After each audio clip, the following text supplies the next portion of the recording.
We live in a world where focus is more valuable than even your intelligence.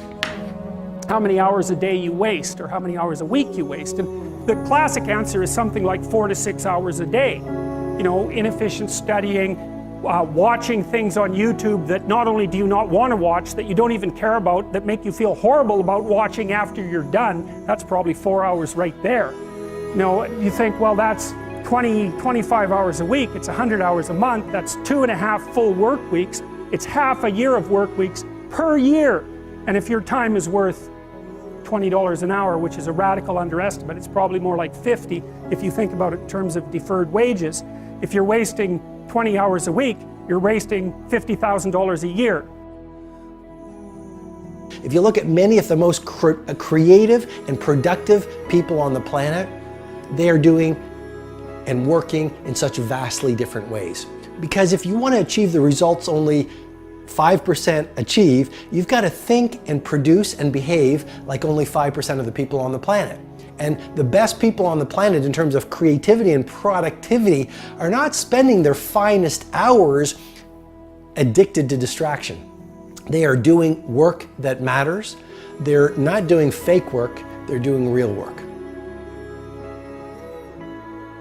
And so if your life isn't everything it could be, you could ask yourself, well, what would happen if you just stopped wasting the opportunities that are in front of you? You'd be, who knows how much more efficient?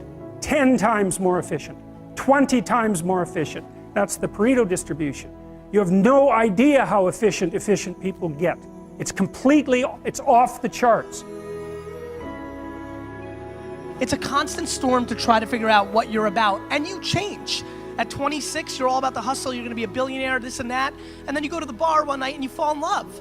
And it changes what you care about, right? And then you have a child, and then this happens, and then that happens. Things change. You just have to always consistently try to figure out what's driving you, and not because other people are watching, and not because that's what your dad wants, and not because that's what you said was gonna happen, and it doesn't look like it, and your family's gonna judge you. You just have to be as real with yourself as possible, and that is a very difficult struggle, but when you're not, you create enormous vulnerability and unhappiness.